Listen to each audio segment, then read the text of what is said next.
asalaamaaleykum mbokki internet yéen ñi nuy topp ci Refane TV ñu ngi leen di nuyu di leen ziar bu baax a baax di rafetlu ànd bi ngeen di ànd ak Refane TV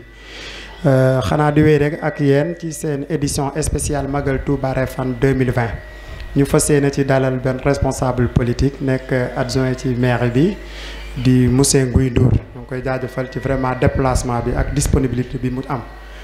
monsieur Nguy ñu ngi lay nuyu. jërëjëf Ndiogou maa ngi lay fay. di nuyu l'ensemble des auditeurs bu internaute Refane TV comme noonu nga ko waxee rek lu am solo ngeen def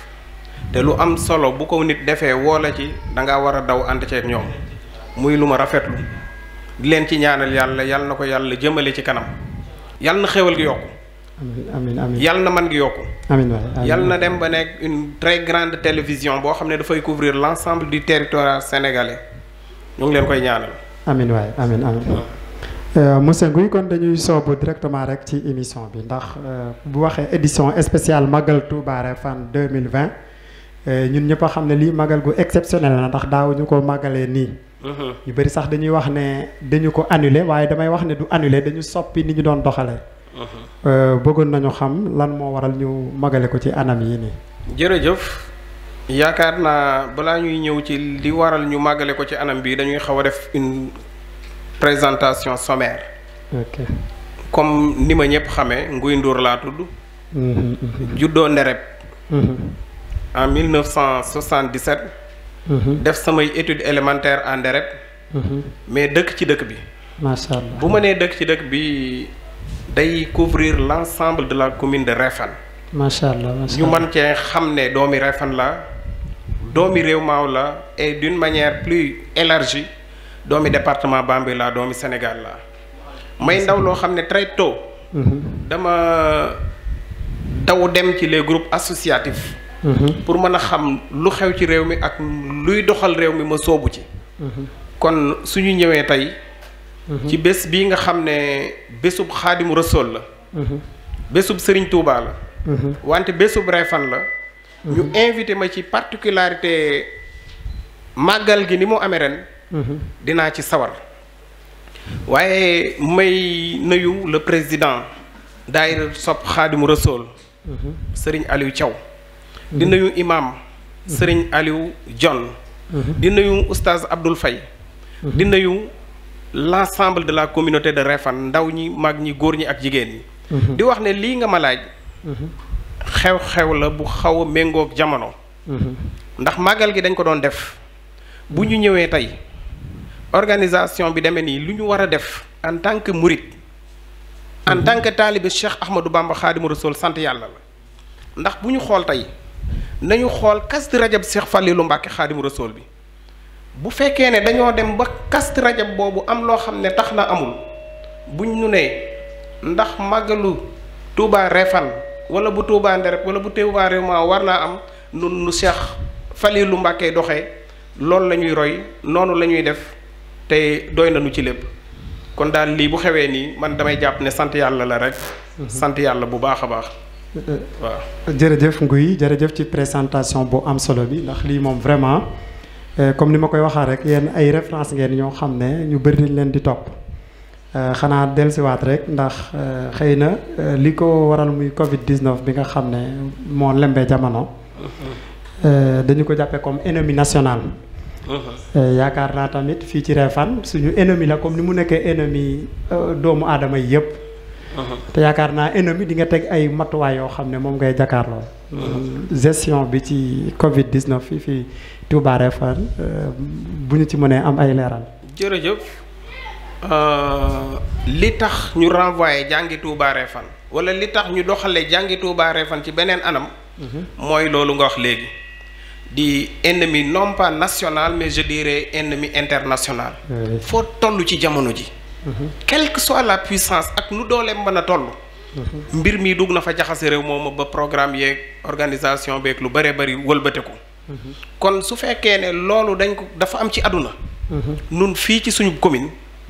war nañ ko fee waajal. ba fii ñu toog ngay wax may tontu ñoo ngi sant yàlla bu baax a baax kenn déggagul ku ko fi am. te yàlla bu mu fi dugg. yàlla na génn àdduna wërngal këpp.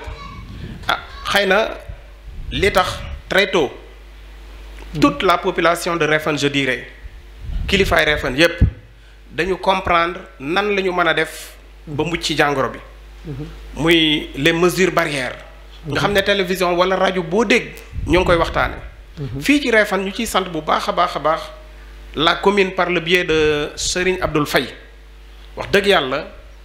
mu def ci jëf joo xam ne dafa daj àdduna ndax dafa bëgg na jàppale son excellence le président de la république le premier interpellé par la lutte génnee xaalis bu bëri bu toll ci ay koppar mën nañ koo jàpp ne sax 3 millions la def ko ci xeex bi waaye bi loolu amee dañ ko teg ci loxol commune bi muy le maire de la commune mu nekk président comité local de lutte contre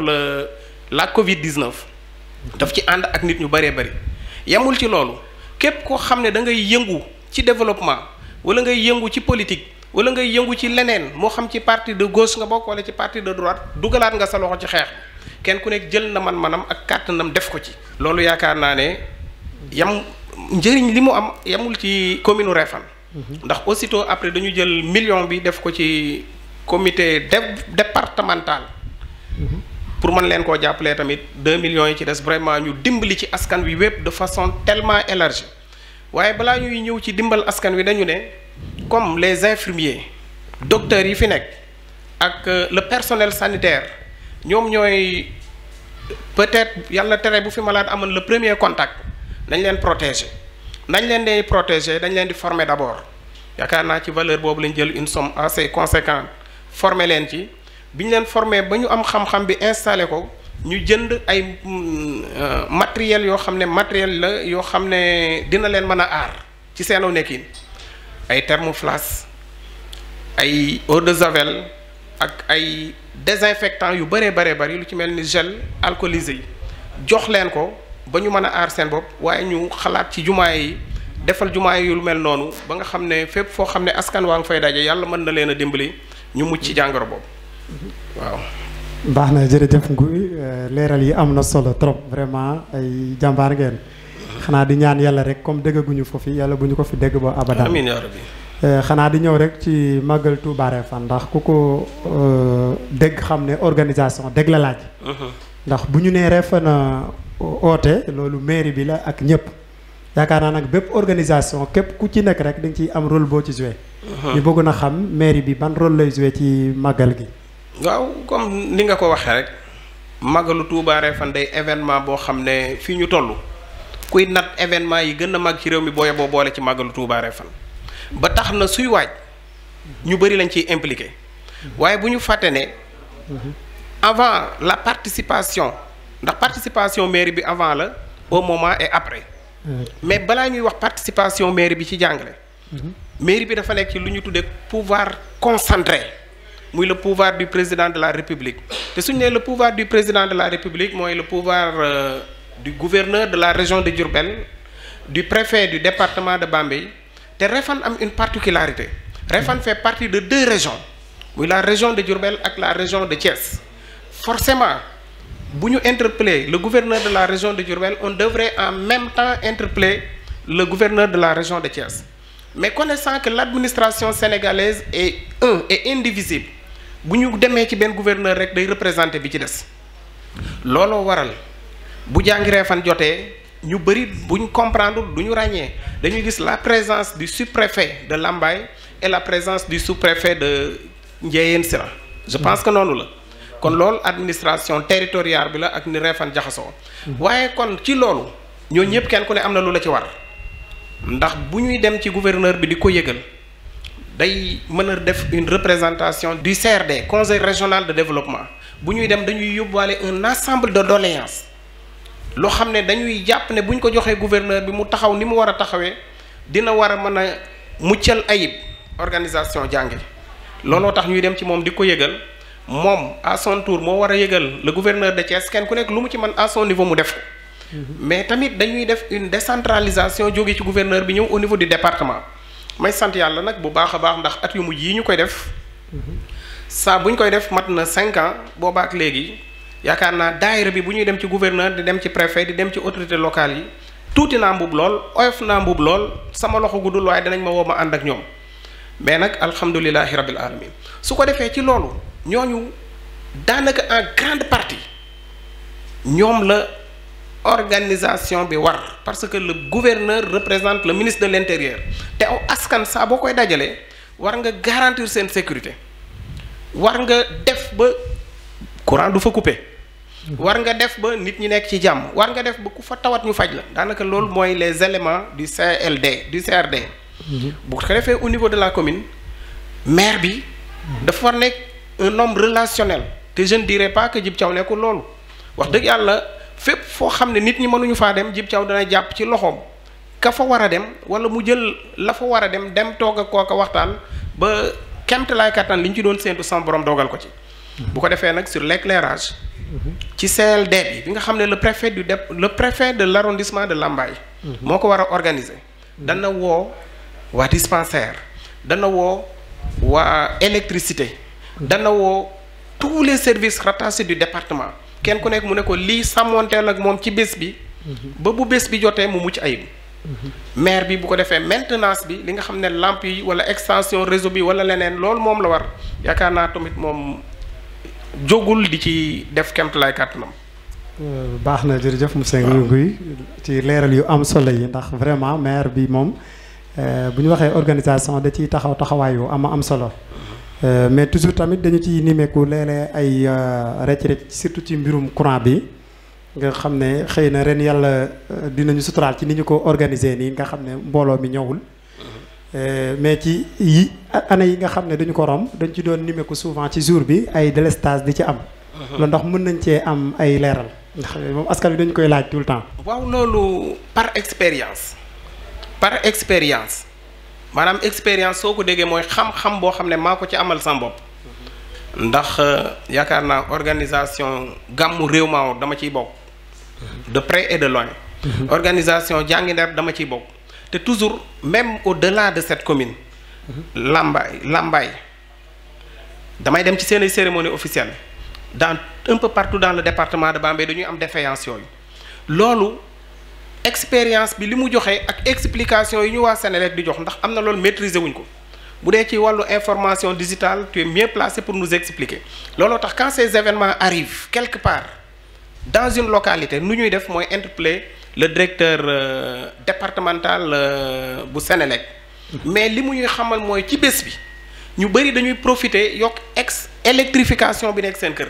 ku ci amoon frigo wala congélateur wala leneen lépp loo xam ne day mën a alimenter da nga koy def su ko defee alimentation bi ñu defoon pour poste bi mu mën a jël en charge loolu dootu ko attan loolu mooy indi yenn jafe-jafe yi nga xam ne moom la ñuy taseel ci bés bi. baax na jërëjëf te it ñaare dañuy faral di wax ci CRD yi ne leen waa daayira bi na ñuy góorgóorlu ci groupe électrogène boo xam ne day alternatif bu courant bi ko coupé automatiquement groupe électrogène bi dina mën a jël relève bi en attendant muy dellu si wala ñuy situer panne bi fi mu nekk ñu defaraat ko. baax na jërëjëf monsieur Nguy ci leeral yu am solo yi ndax loolu moom dafa nekk remonter population bi daal. am na solo moo tax mënuñu woon a leen a dalal yéen ñi nga xamante ne nii. xëy na yéen la ci seen wala yéen lay jëflanteeg ñi nga xam ne ñoom la ci seen xam-xam màcc. te duñ leen laaj question yu mel noonu ndax loolu moo waral rek question bi quoi. xanaa di ñëwaat toujours ndax comme ni ma ko waxee rek da di ñaari question yu jege ñoom muy dañu koy nimeeku tamit ci ndox mi. ndax souvent période yu mel noonu muy magal gi avant ak après tout dañuy nimeeku ci yenn localités yi dootuñu am ndox est-ce que mën nañu xam tamit yan taxawaay ngeen ci am ak lan moo ko waral ak yooyu daal. jërëjëf wàllu ndox mi dafa doon domaine boo xam ne bu ñu xoolee cartographie commune ndox mi dafa nekk loo xam ne bokkul ci li ñu attribué au maire. bien vrai que fépp foo xam ne nii nit ñi am nañ fa soxla war nañoo woo maire bi mu def ci kéemtalaay kàttanam mais ci compétence transférées yi nga xam ne moom la maire yor ndox mi bokku ci ba boo demee ci dëkk boo dem ci Sénégal dafa am kuréel goo xam ne ñooy saytu ndox mi kuréel googu mën nañ leen a tuddee ASIFOR dans yenn localités yi mais boo demee ci yeneen localités mi OFOR lay doon donc diggante ASIFOR ak OFOR day nekk organisation yoo xam ne benn bi c'est communautaire ñi koy organiser aussi au niveau de la communauté wante OFOR day doon loo xam ne yëfi état la état moo ko war a jël en charge totalement kon bu ndox doonee jafe-jafe ci commune bi yaakaar naa maire li mu ci war a mën a def mooy lamb poosam wala mu lamb budget wala mu woo ku ko mën a dimbal mu uti ay citerne daw dugal ko ci biir dëkk bi waaye bu fekkee ne alimentation en quantité suffisante et nécessaire ci ndox la ñu soxla ko ci bés yooyu war na ni ñuy wootee ci CLD yi muy conseil local de développement yi préparé jàngi ñu woo ci waa ASUFOR yi ne leen na ngeen fexe ba bu pompe yi màggatee ngeen dépanner ko na ngeen fexe ba bu forage yi amul ndox ci kaw citerne yi ngeen root ko na ngeen fexe ba askan wi bu ñu manqué ndox loolu mooy li nga xam ne mooy explication bi ma mën a def ci ndox mi. baax na jërëjëf explication yi leer na trop ñu ngi lay jaajëfal di fàttali mbokki internet yi ñuy topp ci Refane TV ne yéen a ngi ci seen édition spéciale Magal Touba Refane 2020 di leen jaajëfal bu baax a baax xanaa di continuer rek monsieur Nguy ku wax gan yaakaar naa di nga wax waruwaay muy trajet bi nga xamante ni da ciy jaar ba yegg si ci fii te Refane nekk localité boo xam ne vraiment boo xesee ba wàccee Kaba jëm si Refane ñu bëri dañ ciy nimeku yenn jafe-jafe yi ñu bëggoon a xam ak sa Kaba Refane yan taxawaay ngeen ci war a am daal ba ñëw gi biir Refane même bu dul sax événement bi mu gën a jàppandi daal. jërëjëf loolu am na solo goo xam ne fu ko nit natt war na koo weesu ndax mobilité maanaam transport jóge ci gox jëm ci gox dafa war a yomb ci jamono bi ñu toll. rawatina at yi nga xam ne ci la ñu toll nga xam ne développement harmonieux la ñuy wax à travers le monde kon suñ demee ba entamer des travaux facilitant le déplacement de Kaba je ne dirais même pas de Kaba mais de Dakar à Kaba et de Kaba à Refane dem ba tàmbali liggéey war nañoo mën a xool saytu te it day doon seen war waaye yéen en tant que ñuy liggéey ci communication nit ñi di leen interpeller ngeen laajte donc les travaux de la route Kaba Refane tàmbali woon nañ ko ci benn budget bu am solo yaakaar naa ñu bëri umpale wu ñu tolluwaayu budget boobu mais dañoo dem ba mu yàgg ñu xaw a defaat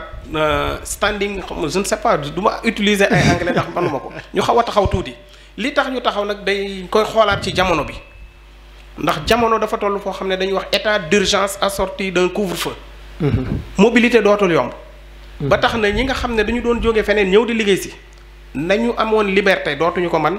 ñi leen war di contrôler tamit nga xam ne à tout moment dañu war a di jógee Dakar wala di jógee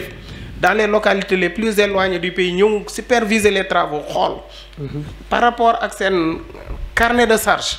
mënatuñoo ñëw looloo tax ñu taxawandi di xaar couvre-feu bi jóge fii liggéey bi mën a continuer. mais loolu doon na loo xam ne ñor na la commune. ñor na département bi ñor na les gouvernants du pays. baax na jërëjëf monsieur Ndour ndax vraiment comme ni nga ko waxee rek mobilité dafa am solo trop. déplacement dafa bokk ci li nga xamante ne ni boo tëjoo rek da ngay tëju ci lépp bu fekkente ni mënuloo gën moom day tëj say activités yëpp. xanaa di continuer rek di ñëw ndax fi ñu toll nii yaakaar naa du ñu dalal comme yéen. te waxuñu ci mbirum santé. ndax xëy na coronavirus bi sax lembe na ba du ñu toog suba ba ngoon te waxuñu ci santé mais tamit fii ci commune Refane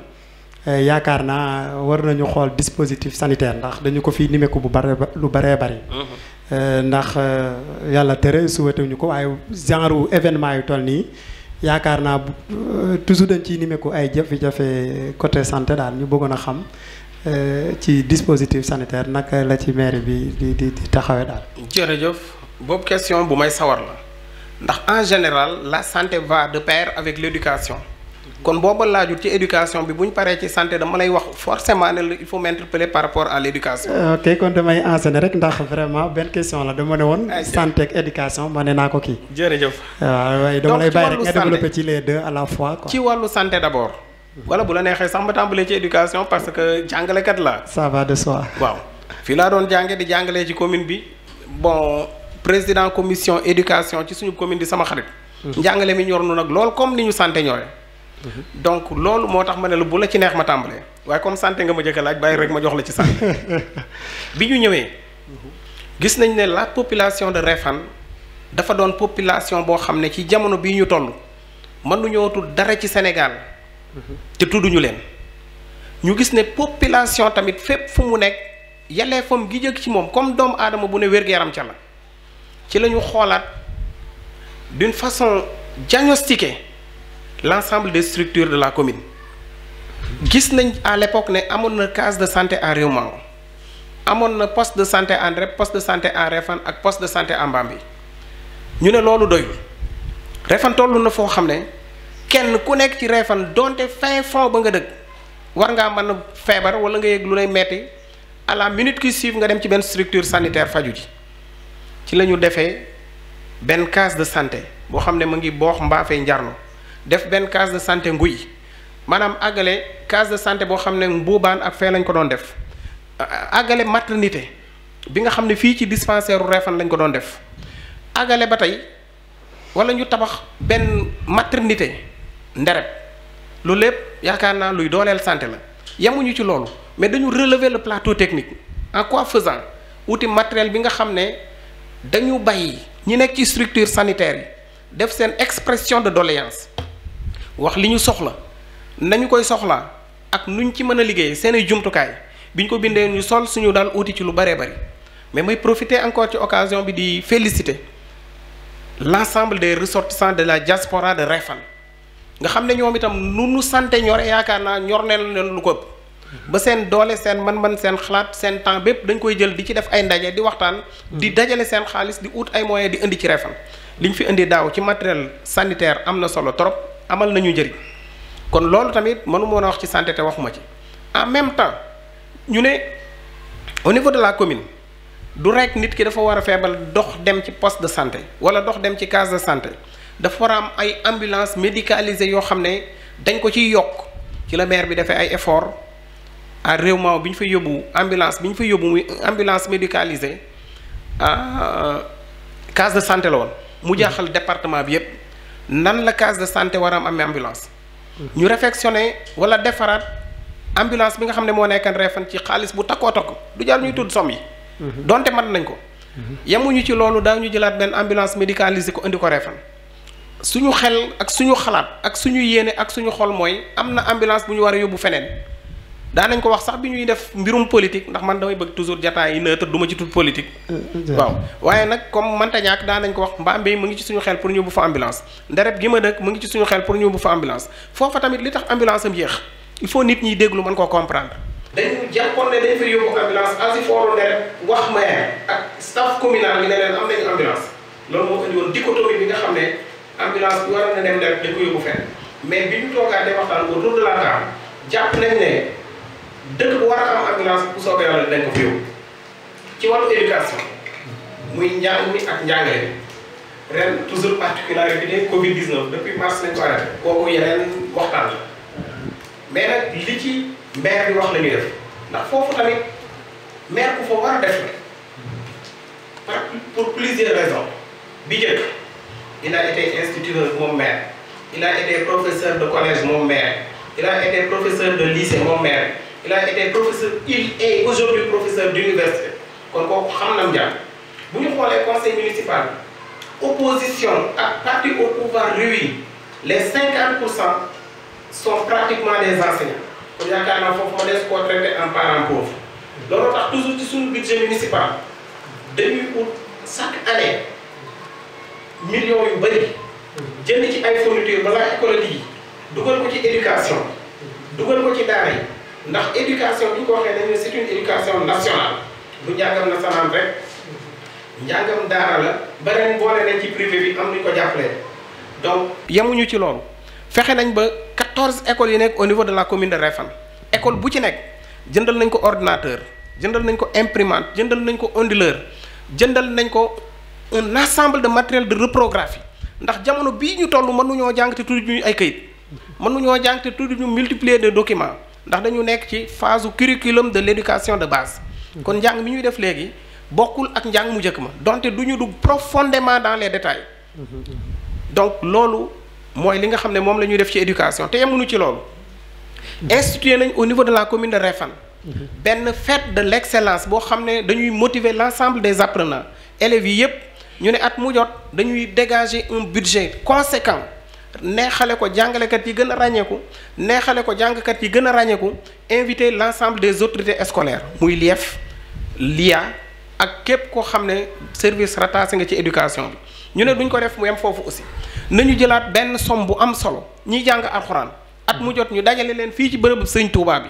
nga xam ne Cheikh Ahmadou Bamba Xaadimu Rasuul moo fi julli ñu koy màggal ci alxuraan di ci neexal xale yu ndaw yi ngir njàng mi mën a fuleku lu ñu fa def muy barke lu ñu fa def muy aw yiw lu ñu fa def muy ay xéewal tasaat ci biir dëkk bi yaakaar naa loolu ci la ñu nekk te suñu xel tamit du noppi di xalaat nuy tàllal loxo képp koo xam ne gis nañ ne gën nga noo bëgg Refane ndax am na solo bu nu jàpp ne nun rekk bëgg Refane ñépp ko bëgg képp koo xam ne gën nga noo bëgg Refane wax nu loo yaakaar ne moom la ñu war a mën a def ñu ànd ceeg yow doxi ko sama borom mën na luñ ci cee dimbali bu ko defee Refane ci kanam lay jëm. baax na jërëjëf monsieur Nguy leeral yi vraiment am na solo ci ñaari domaines yëpp muy côté santé et éducation en même temps yaakaar naa li nga ci andi moom vraiment leer na trop mais nag sama question bu muñ ndax temps baa ñuy xoj ak jamono ji ni ñu demee nii duñ leen mën a di retenir lu yàgg daal. day jëm ci ouverture ak fermeture maam école yi nga xam ne président peut-être dañu woon dañuy tijji le 2 juin. et le 1er juin mu mujj ne dañuy tëj loolu ban jàngat nga ciy am en tant que jàngale. waaw jàngalekat maanaam. muy lu doy waar. loo xam ne fi ñu toog ci plateau bi man mënumaa tëb ne la dañu tijji wala buñ tijji ndax li lëmbe réew mi dafa garaaw mais d'après yenn commentaires yi nga xam ne moom laay dégg. du lu officiel. dama dégg ne la stratégie du gouvernement était de déplacer les enseignants le 2 bu ñu demee le 2 dañ leen bàyyi kenn ku nekk fa nga nekk fa. bu ko defee comme ay cas de coronavirus signalé woon na quelque part ñu confiné ñooñu pendant temps boo xam ne mën naa dem ba 10 15 ba 20 jours képp koo xam ne amoon nga ci cas di nga ko mën a signalé maanaam signes yi dina mën a manifester ñu jël la suñu la jëlee ba pare door a tijji école bi waaye ak lu mën a xew li ma gëm mooy mën nañoo dellu ci école bi jàng ginnaaw ubbi nañu transport bi loolu sama xalaati bopp la. comme ubbi nañu transport bi ut nañu ay mesures barrières waajal nañu nit ñi jàngale nañu bu baax a baax ba kenn ku nekk xam tolluwaayu jàngar bi ak ni nga ko mën a moytoo ak ni nga mën a def ba du la dal ndax man mii xëy na ni ñu soree nii distance kii bee tax waaye maa ngi nii ak sama masque fu ma toll. fu ma toll waaw dafa am solo mu ngi nii. distance non comme respecté nañ distance yi fii te xam nga moo tax may kii waaye li am solo mooy. lii nañ koy saxoo. ak fu ñu mën a dem nay nekk nii ci suñu visage am na solo ñu koy yóbbuwaale bu ko defee ñuy raxasoo ak saabu di laal gel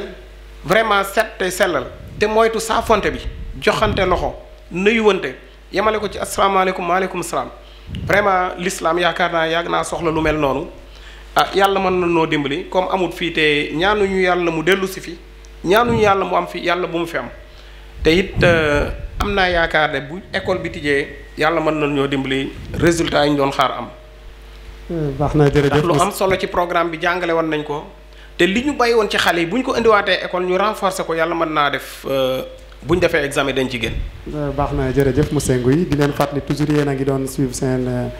plateau spécial yaakaar naa waxtu wi dab nañu monsieur Nguy sa kàddu gu mujj. jërëjëf maa ngi dellu di nuyu auditeur internautes yëpp yi nga xam ne fii ak feneen ak fu ñu mën a toll ci àdduna bi ñoo ngi déglu programme Refane TV di sant tey gërëm tey woo l'ensemble de la population de Refane ci ñu jàmmoo ci ñu xaritoo ci ñu wóoluwante ci ñu doyluwante ci liggéey ndax loolu la ñu Serigne Touba bàyyi loolu la ñu nit ñu teet ñi jàngal te yaakaar naa bu nu takkoo bennoo liggéey sama borom mën na noo jëmee ci kanam fi mu toll nii koo dem këram di nga ko ñeete la fa nekk moo ko liggéeyal boppam kon yàlla nañu yàlla defal jàmm defal ñu sutura defal ñu teraanga defal ñuy xéewal vraiment te man di faj suñuy aaju ñoo ngi sant ñëpp di gërëm ñëpp di jaajëfal ñëpp di baalu ñëpp àq tey baal ñëpp àq wasalaam. baax na jërë ngeen jëf mbokki internet yi ñu doon topp ci seen édition spéciale Magal Touba Refane 2020 ñu dalaloon monsieur Nguy Ndour di ko jaajëfal bu baax a baax ci déplacement bi nga xam ne ak disponibilité ak leeral yu am solo yi nga xamante ni vraiment yëkkati na ko ci jotaay bi yaakaar naa tey bëri na ay jeunes yu nekkoon Refane daan laaj ci yenn question yu bëree bëri yoo xam ne vraiment andi na ci ay leeral yu am solo. ñu ngi jaajëfal Magu Touba Refane yëpp amuñu seen fay ndax tey bu ñu tolloo fii rek ñoom ñoo ŋàbb liggéey bi ba liggéey bi yegg si fii ñoom dañ leen di jaajëfal di nuyu tamit suñu caméraman Khadim di nuyu Maam Thianar di nuyu tamit caatu Refane TV Khadim Diak dañu koy nuyu bu baax a baax di nuyu tamit invité yi ku ci mel ni Serigne Dieb Diouf ñu ngi koy nuyu di nuyu suñu xarit suñu oustaz Saliou Diouf ñu ngi koy nuyu bu baax di nuyu Souley di nuyu Refane gëpp baax na jërë ngeen jëf